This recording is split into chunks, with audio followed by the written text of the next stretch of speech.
उत्तर प्रदेशच्या हाथरसमध्ये घडलेल्या दुर्घटनेनंतर संपूर्ण देशभरातून हळहळ व्यक्त होतीये। हाथरस जिल्ह्यात एका सत्संगादरम्यान मंगळवारी दुपारी झालेल्या भीषण चेंगराचेंगरीत 116 भाविक ठार झाले आहेत, तर अनेक जण गंभीर जखमी असल्याचीही माहिती मिळतेय। मृतांमध्ये महिला आणि लहान मुलांचा सगळ्यात जास्त समावेश आहे। या कार्यक्रमाला खरतर प्रचंड गर्दी होती। कार्यक्रम संपल्यानंतर भाविक बाहेर पडायला लागले आणि तेव्हा एकच गोंधळ उडाला आणि चेंगराचेंगरी झाली। महिला आणि मुलं पायदळी तुडवली गेली। संपूर्ण परिसरात केवळ लोकांच्या किंकाळ्या आणि ओरडण्याचा आवाजच ऐकू येत होता। सरकारी रुग्णालयाबाहेर भयावह स्थिती होती। रुग्णालयाबाहेर मृतदेहांचा खच पडलेला। हाथरस पासून 47 किलोमीटर अंतरावर सिकंदरारावजवळ फुलरई या गावात नारायण साखर उर्फ भोले बाबांचा सत्संग आयोजित केला होता आणि त्यासाठी हजारो भाविक उपस्थित होते। सत्संग झाल्यानंतर भोले बाबांच्या पायाखालील माती घेण्यासाठी भाविकांचे लोंढे धडकले आणि ही घटना घडल्याचं सांगितलं जातं। कार्यक्रम मोकळ्या जागेत होता। पावसामुळे चिखल झालेला। बाहेर पडण्यासाठी लोक धावले आणि त्यावेळी काही घसरून पडले। चेंगराचेंगरी झाल्याचंही सांगितलं जात आहे। यहाँ भोले बाबा साकर का सत्संग हो रहा था। यहाँ लाखों की संख्या में एकत्र थे लोग। किस जगह थी ये फुलरी मंगलगढ़ी सिकंदराव हाथरस। अच्छा कितने लोग आए होंगे? यहाँ लाखों की संख्या में थे लोग। तो व्यवस्था नहीं थी क्या?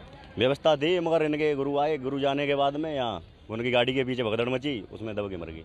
तो आप थे हम सत्संग में? हाँ, ये सभी लोग थे यहाँ। बहुत कैसे कितने लोग करीब इसमें इंसिडेंट हुए होंगे? एक्सीडेंट नहीं हुआ यहाँ पर।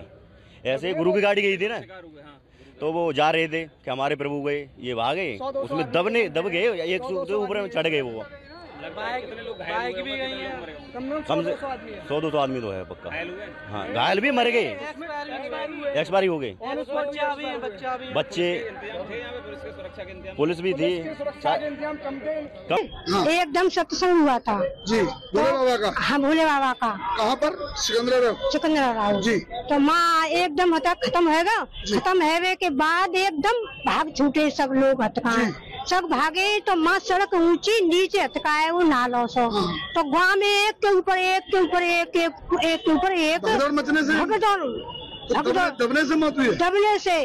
कितनी भीड़ थी वहाँ? हाँ, बहुत भीड़ थी, बहुत। कितने लोगों की मौत हुई होगी लगभग? अब मुँह तो मालूम नहीं है, चारों लोग कितकू गए कितकू नहीं गए। 27 डेड बॉडियाँ एटा में आ गई हैं। हाँ। कितनी मौतें हुई होंगी आपके हिसाब से? अब और ज्यादा है गई होंगी। हाँ, देखो मेरी तो एक है पड़ोसन। आपके कौन खत्म हुआ है? मेरी पड़ोसन है। क्या नाम? सत्संग झाल्यानंतर भोले बाबांचा ताफा रवाना झाला।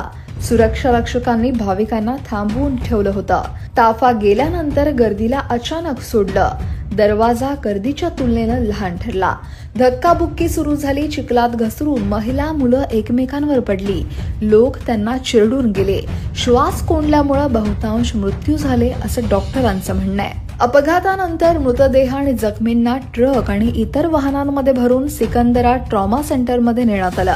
इतके मृतदेह होते की शवाघर पूर्ण भरून गेलेलं।